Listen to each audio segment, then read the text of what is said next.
그런즉 우리가 무슨 말을 하리요 은혜를 더하게 하려고 죄에 거하겠느냐. 그럴 수 없느니라. 죄에 대하여 죽은 우리가 어찌 그 가운데 더 살리요. 무릇 그리스도 예수와 합하여 세례를 받은 우리는 그의 죽으심과 합하여 세례를 받은 줄을 알지 못하느냐. 그러므로 우리가 그의 죽으심과 합하여 세례를 받음으로 그와 함께 장사되었나니 이는 아버지의 영광으로 말미암아 그리스도를 죽은 자 가운데서 살리심과 같이 우리로 또한 새 생명 가운데서 행하게 하려 함이라. 만일 우리가 그의 죽으심과 같은 모양으로 연합한 자가 되었으면 또한 그의 부활과 같은 모양으로 연합한 자도 되리라. 우리가 알거니와 우리의 옛사람이 예수와 함께 십자가에 못 박힌 것은 죄의 몸이 죽어 다시는 우리가 죄에게 종노릇하지 아니하려 함이니 이는 죽은 자가 죄에서 벗어나 의롭다 하심을 얻었습니다. 아멘. 성경은 삶의 기준과 잣대, 표준이라는 뜻의 캐논이라고 부릅니다. 하나님의 말씀인 성경은 우리 삶의 기준이요 표준이 됩니다. 또한 죄가 무엇인지를 재는 잣대이기도 합니다. 죄는 헬라어로 관역에서 벗어났다는 뜻을 가지고 있습니다. 여기서 가리키는 관역은 캐논인 성경을 가리킵니다. 어느 나라든 그 나라 구성원들의 합의하에 만든 법이 있습니다. 그 법이 죄 여부를 가리는 잣대가 됩니다. 그래서 어느 나라에서는 불법인 일이 다른 나라에서는 합법이 되기도 하는 것입니다. 사람이 정한 법은 나라의 사정에 따라 상황에 따라 다르게 적용됩니다. 그러나 하나님이 세운 법은 나라의 사정과 상황에 따라 변하지 않습니다. 그래서 죄 여부를 가리는 잣대 역할을 할 수 있는 것입니다. 하나님은 성경을 통해 죄를 명시해 놓으셨습니다.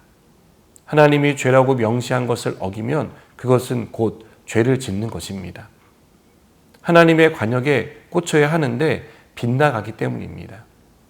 바울은 이 죄에 대하여 죽은 우리가 어찌 그 가운데서 더 살리요라고 말합니다. 우리가 있어야 할 곳은 죄의 자리가 아닙니다. 오랫동안 죄와 함께 살았던 우리가 더 이상 죄와 함께 사는 것은 잘못된 것입니다. 하나님이 정한 관역에 꽂히는 삶을 살아야 합니다. 그러기 위해 관역에서 벗어난 생각, 삶의 형태를 버려야 합니다. 우리는 죄에 대해 죽은 사람입니다. 우리가 죄에 대해 죽기까지 하나님이 우리를 위하여 하신 일을 잊지 말아야 합니다. 하나님은 독생자를 우리를 위해 십자가에 내어주셨습니다. 우리가 죄에 대해 죽은 사람이 된 것은 아무 대가 없이 된 것이 아니라는 뜻입니다.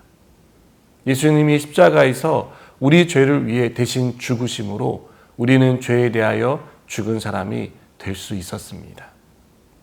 예수님이 주신 생명을 받아 죄와 상관없는 사람, 더 이상 원수에게 정죄받지 않는 새로운 인생, 하나님의 자녀가 되었다는 사실을 잊지 마시기 바랍니다. 죄는 우리를 죄된 삶으로 끌어당깁니다. 우리가 살고 있는 환경은 무해하고 무죄한 환경이 아닙니다. 언제나 죄에 노출되어 있고 죄의 유혹이 극심합니다. 그렇기 때문에 더욱 이 말씀을 기억해야 합니다. 죄에 대하여 죽은 우리가 어찌 그 가운데서 더 살겠습니까? 절대 그럴 수 없습니다. 죄와 싸워야 합니다.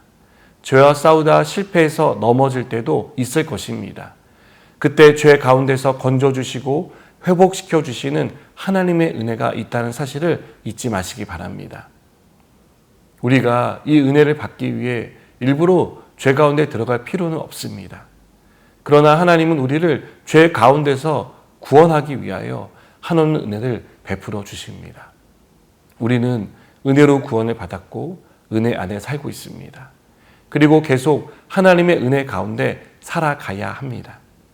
하나님의 말씀을 삶의 기준으로 삼고 살아가는 저와 여러분 되길 바랍니다.